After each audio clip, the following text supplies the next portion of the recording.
हमारी सांसारिक माँ हमें बताती थी कि जब हम छोटे थे तो जो घर में काम करने वाली आती थी, जो हमसे प्रेम करते हैं उनको हो सकता आनंद आए सुन करके, तो वो जब काम कर लेती थी तो माँ हमारी उनको खाने में वो कुछ ना कुछ दे देती थी। अब हम छोटे थे तो हमारे मन में आता था कि हम भी इनके साथ जमीन पर बैठ करके ही खाएंगे। बोलो साईनाथ महाराज की ये तो हम जिद करते थे कि हमको इनके साथ जमीन पर बैठना है।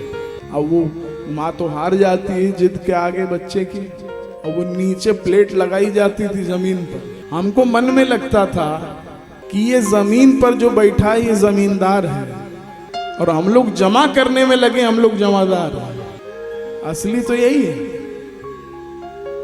तो हम उनके साथ बस देखो, मेरी कोई बात अनर्गल नहीं होती, कोई बात। अमूमन तो हम बहुत कम बोलते हैं, कई बार गुरुवार को बोलते ही नहीं।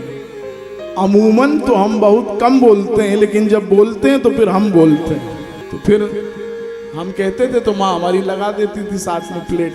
अच्छा, वो ये देखती थी कि ये इनके घर का बच्चा है, ये हमारे बगल में बैठ के खाना खा रहा है, तो वो हमको बहुत आशीर्वाद देती थी, बहुत आशीर्वाद देती थी।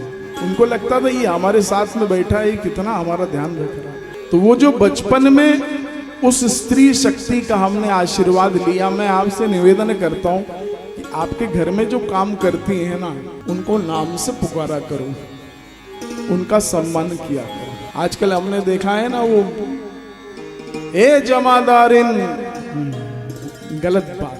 उनका नाम है, नाम से पुकारो, आपको सम्मान आप दोगे, आपको वापस मिलेगा। तो हम उनके बगल में बैठ करके, मैं आपको बहुत बड़ी बात कहता हूँ, वो मैं आशीर्वाद देती थी, बेटा हम उनके साथ जमीन पर बैठ करके खाना खाते रहे, उनकी दुआओं ने आज हमको जमीन से ऊपर व्यासपीठ पर बिठा दिया। दुआ किसी की खाली नहीं जाती, आप याद रखें, किसी की नहीं जाती। इसलिए दुआ का लेवल हाई रखना चाहिए, बस दुआ का लो रखना चाहिए जीवन में।